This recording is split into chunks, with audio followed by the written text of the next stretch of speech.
we had talked about some of the stuff that happened to you when you was younger. We didn't go into as much detail as we do sometimes in this channel, but at this point now you're ready to dive a little bit deeper. So go ahead, the floor is yours. Yeah, so the tats. You got some nice tats here. Thank you. We got tats there, we got tats there. I'm sure probably some more. Yeah. So what's the story with all the tats?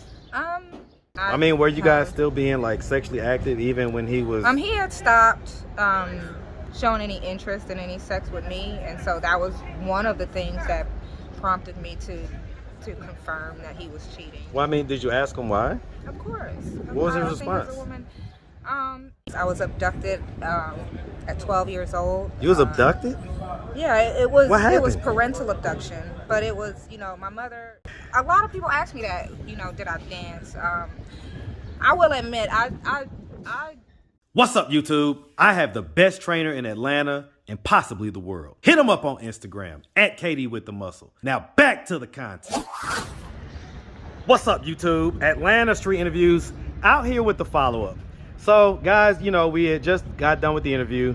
It was a good interview, but there were certain things that she didn't want to get so deep into the details with for various reasons, right? But at this point now, we're ready to go a little bit deeper. So, first of all, how you doing? I'm good. I'm all good. Right, Thank all you right. for asking. How are you? Yeah, man, you know what? It is another beautiful day out here. So it is. I am loving it. Sun on my face. Listen, man, it got you glowing right now. You got that little glow going on. Thank you. All right, so we had talked about some of the stuff that happened to you when you was younger. We didn't go into as much detail as we do sometimes in this channel, but at this point now you're ready to dive a little bit deeper. So go ahead, the floor is yours.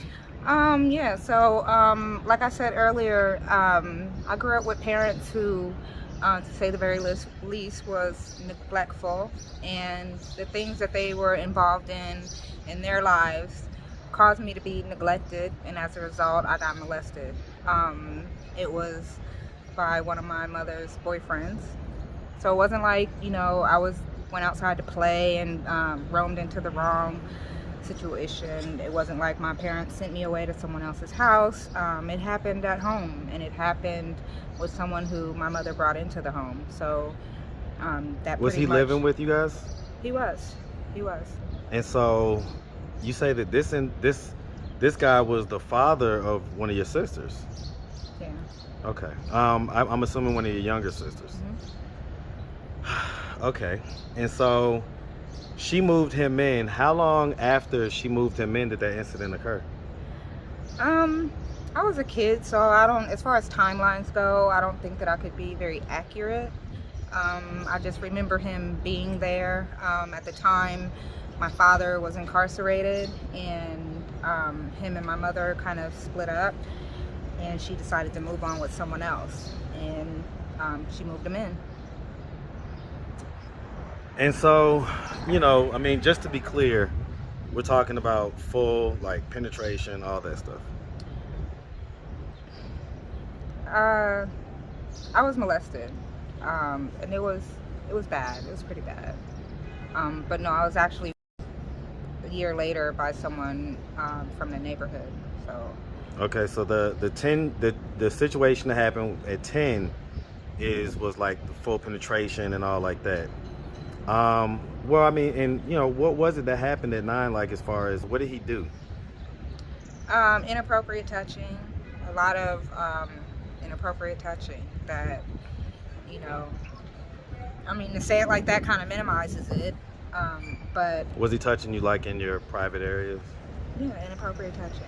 So. Well, right, but I mean, see, here's the thing, right? So because there's such a wide, broad spectrum of what people consider molestation. So it could be, touching your hand, or it could be touching your leg, or if you are an adult and you're an older person and you are touching a child that causes trauma, that's molestation. I mean, I don't think that you could put a gauge on that. You don't know the effects that I've heard about people going through less than what I've gone through, and them as a child, and then going through much more trauma as an adult as a result. So I'd hate to minimize that. Well, it just helps us to put an accurate picture I on think it, right? it starts with that. I think it starts with things that look benign. I think it starts with, you know, oh, this is my favorite, and plopping them down on their lap. It started with that. So yeah, inappropriate touching that in the beginning seems benign, but then turns into something that's traumatic. So. And so, right, and I guess, right, so I have daughters, right? Mm-hmm. My daughters are very, we're very physical. Physical touch is all of our love languages, right? So my Correct. daughters are very huggy, very touchy. They still sit on my lap, even though one of them's about to be 14 and one of them's 12. They run and jump into my arms. They do all that stuff, right? Mm-hmm. And so I would hate for someone to see that and say, well, that's molestation or anything like that. Well, And you're so their that's father, and I think, it's fine for your daughters to do that. You're their father, and that's appropriate. But it's not appropriate for a man who's not the father of those children to have that type of interaction and contact. Was he like a father-like figure type deal, or was he like just like your mama's I mean, boyfriend? if you think about, I don't know what she intended for him to be, but if you're moving someone into your home and making children, That's I would what it assume should that be, that's right? what she wanted him to be, was a father figure, which, it started out that way. I would assume that's what she wanted from him, but yeah, it wasn't a desirable experience. Was it, just to be clear, right? Was it, him touching you in the private areas? Mm-hmm. Okay. Okay. And so, and the reason why I asked that is, the reason why I asked for that particular detail is because of what you say happened then at 10, and how that kind of put you in that mental mindset of, being sexual, you know what I'm saying? And so we just wanted to understand, was it something that, like it went from like a touch on the leg from your mom's boyfriend, and then the thing happened at 10, or was it like you say, much more traumatic, and then that obviously led into the thing that happened at 10? I think the incident at 9 kind of desensitized me to inappropriateness, and then gave me the wrong perspective on what male affection I should be pursuing and what male affection was appropriate and right. This particular guy at 10, and 10 seems really young, but I was already exposed to sexual activity, and so me thinking that this person who, my mother wanted me to like him, my mother wanted me to, behave like a daughter with this guy, and that was the affection that he wanted from me. So I felt that was how you got affection from a male. And, not to say that if what happened to me at 9 didn't happen, I wouldn't have gone through that at 10. I can't say that, but it definitely revealed a path that I ended up going down, and it's, I guess it desensitized me to what should have been alarms. Appropriate. and Yeah. What would have been flags. red flags? Yeah. Okay. And so there was something else that we had said that happened. What was it that you was starting to say something? I was like, man, this is the real. My mother's boyfriend. He tried to kill her. He stabbed her. He literally stabbed her in the back, and it was during a time when my mother was a drug addict, and she had lost custody of her children, and she wanted to get custody of her children back, and so she told him she was getting off of drugs and that she wasn't going to do drugs anymore. And he he didn't want that to happen, and she told him that she was leaving him, and the last words he said to her were, just give me one last hug. And he hugged my mother and he stabbed her in the back. Are you kidding me? Nope.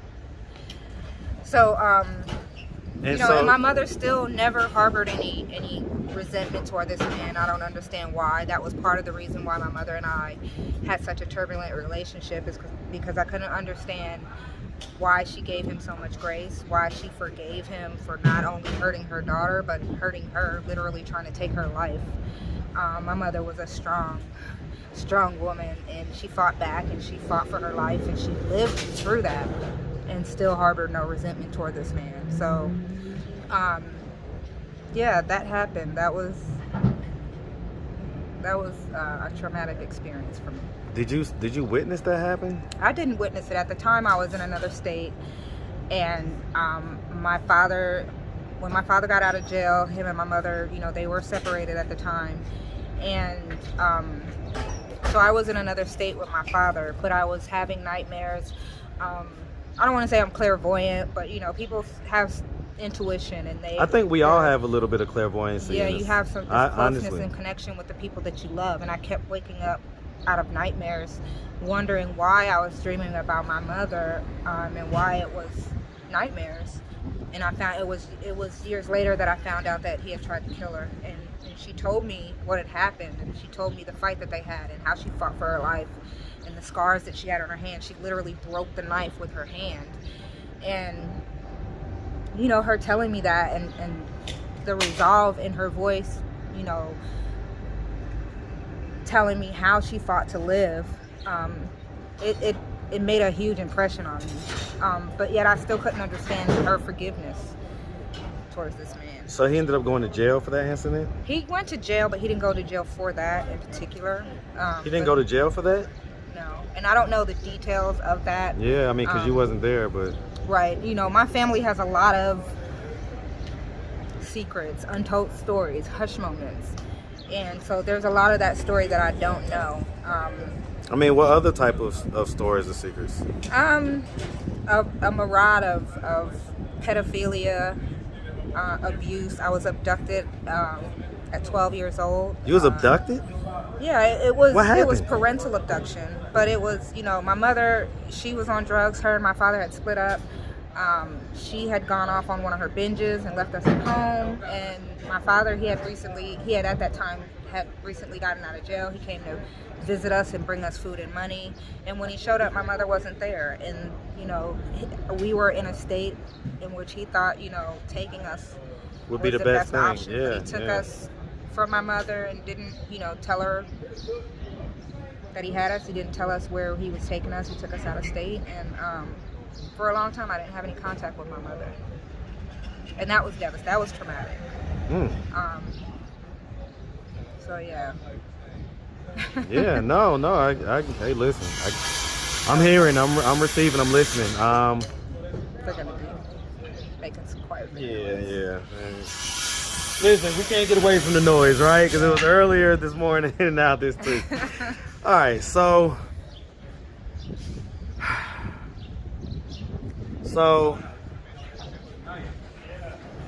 man, I mean, going into high school, who were you living with?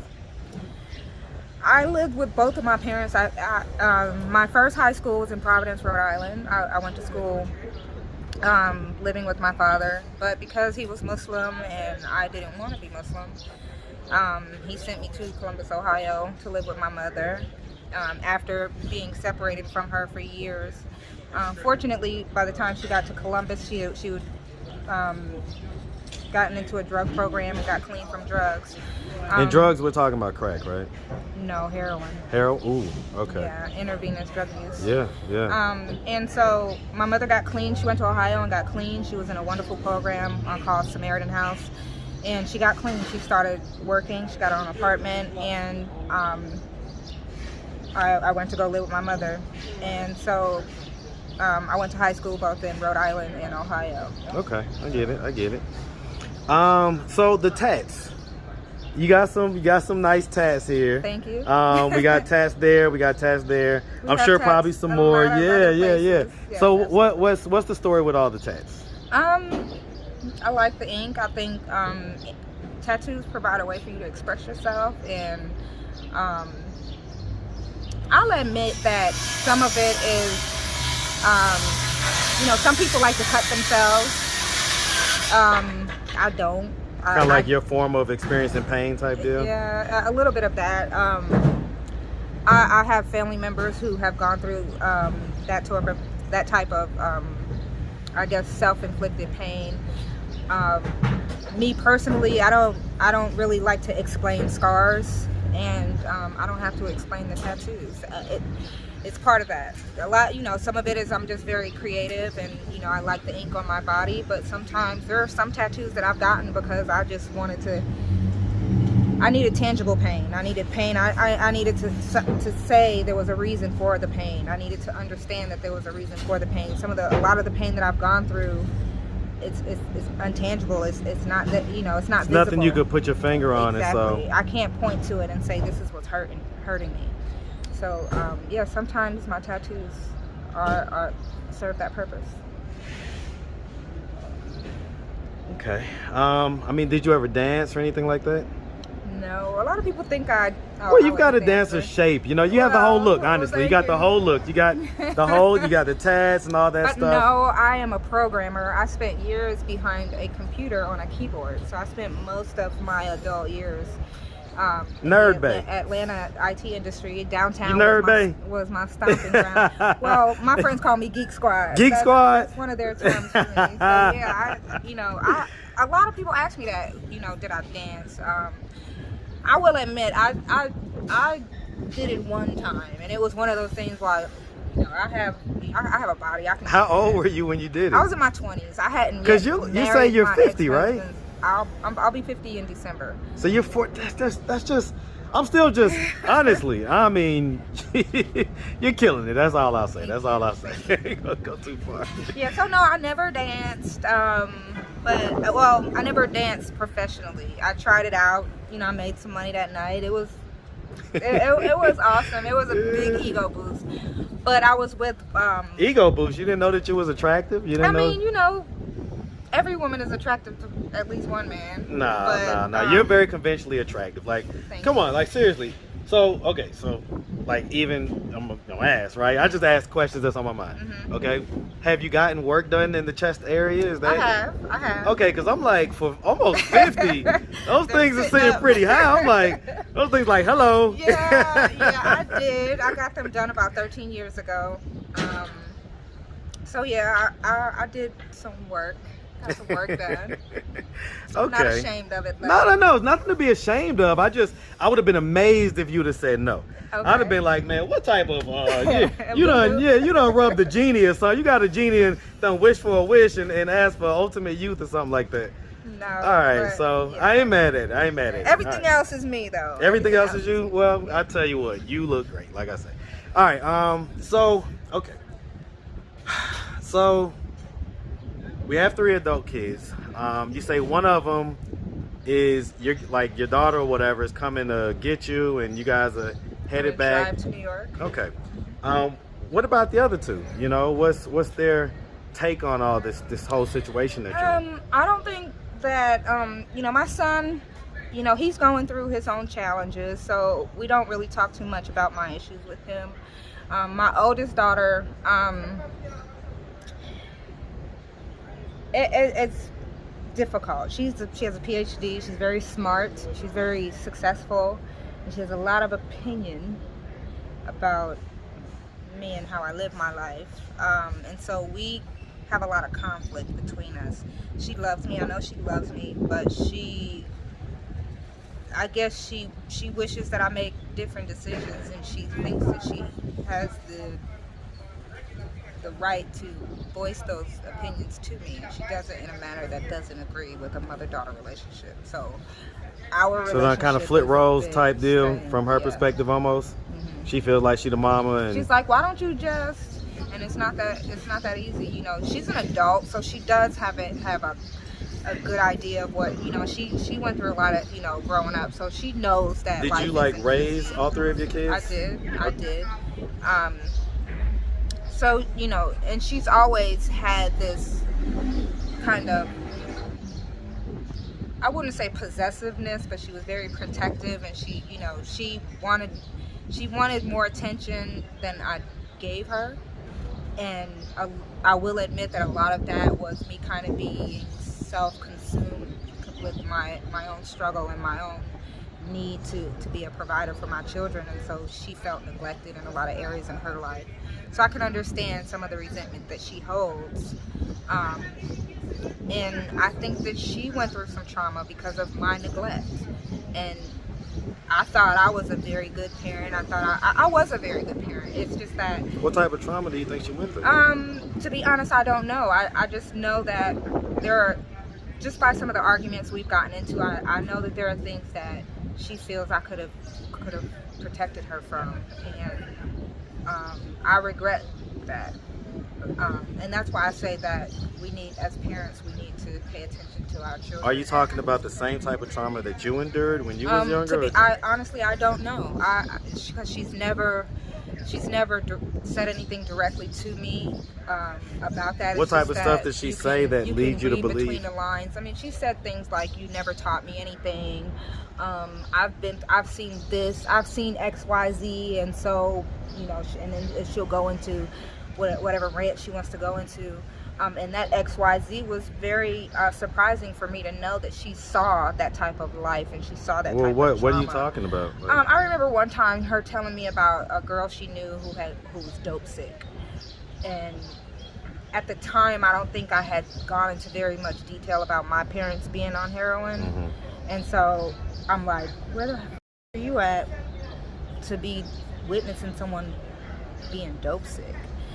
And I didn't even ask her, you know, but she knows what dope sick is. And I was never on heroin, and she never was around my parents when they were struggling with addiction. So even her knowing that was a part of my neglect, because she was young when that happened. When she told me, she wasn't too much past 21, if that. So I take accountability for that. Even if that was the only thing she was ever exposed to, I would never want, I look at my younger cousins and nieces and nephews, and I would never want them to witness someone being dope sick, because that means you're in an environment where addicts are. Yeah. So fortunately, my daughter never succumbed to any kind of addiction like that, but her journey took her, you know, through that type of environment. So I regret her having to go through that. I can dig it.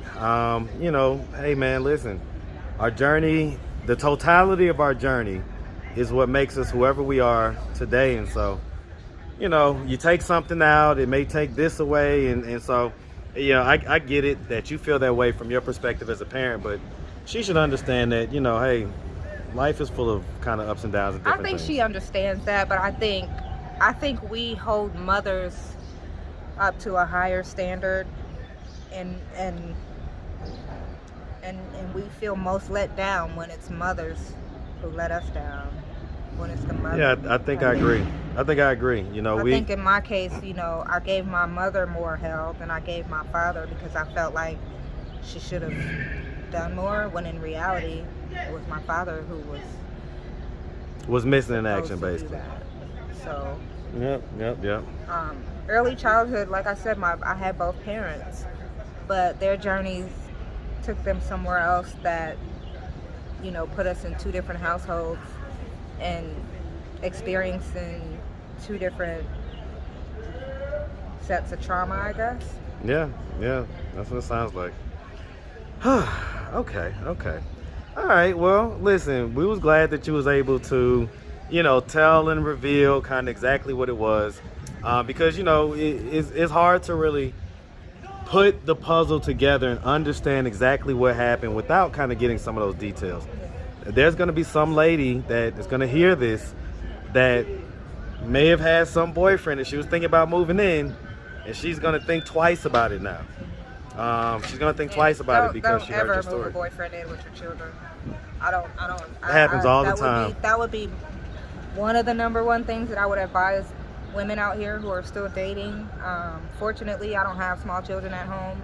I mean, I still have to exercise some discretion, but I think having children at home, it limits your dating possibilities. Yeah, and it 100%.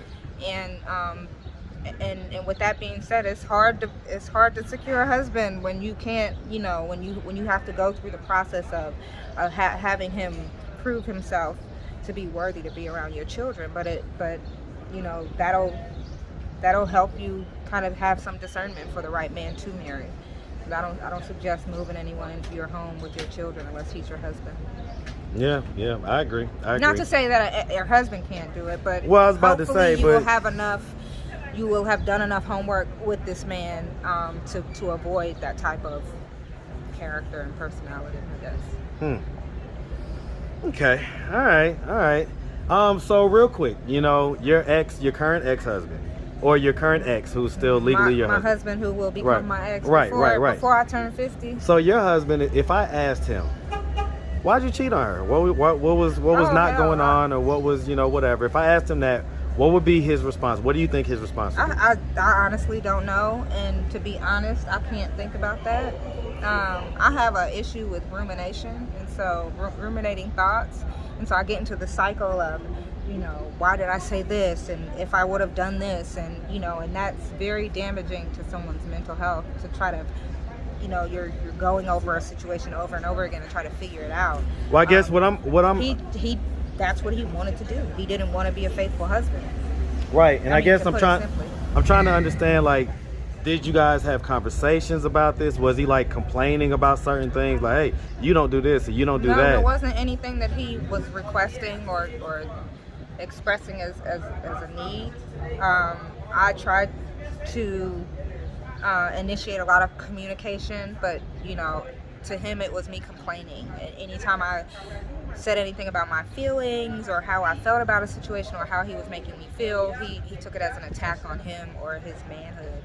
So I have no idea why that man needed to cheat. And were you guys still being like sexually active even when he was? He had stopped showing any interest in any sex with me, and so that was one of the things that prompted me to confirm that he was cheating. Well, did you ask him why? Of course. What was his response? As a woman, I'm tired. I gotta work in a few hours, or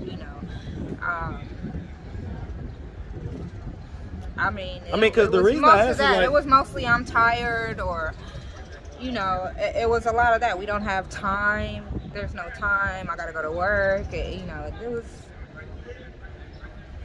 Yeah, because excuses that really weren't excuses. It was excuses. It was him telling me. That was his way of telling me that I don't want you anymore.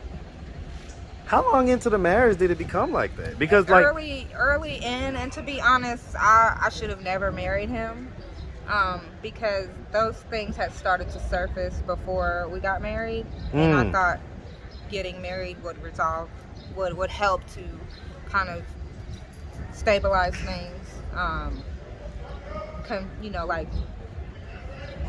convince him that I was serious about the relationship, serious about establishing a family with him. But yeah, he wanted to cheat, so he cheated. There's nothing any woman can do to make a man faithful. He has to be faithful. Well, I get it, but then there are situations where if a guy is saying, hey, this or that, or I want this or that, and then the lady's like, no, and that will prompt that type of behavior as well. So there was nothing there was no need that he expressed that I wasn't fulfilling. Now, was there something he wanted that I didn't have or didn't give him? Of course, because what was that? I don't know, but he chose to go somewhere else. I don't know what those things are, and it doesn't make any sense for me to beat myself up to try to figure it out. Right. I was just wondering if you guys had talked about that stuff. A real man will tell you what he doesn't like. A real man will do it with kindness, and a real man will do it in a way that you understand, and will do it in a way that you can actually do something about it. You can't sit and vent about something and say how angry you are about something without offering some solution to the problem. And he wasn't that type of man, so it didn't work. Okay, I get it. All right. Well, listen, miss, like I say, we really appreciate you. Same Cash App, right? All right, so it's up on the screen. So we really appreciate you and definitely wish you nothing but the best, okay? All right. Make sure you have a good one, sweetie. All right, you too. Thanks. All right.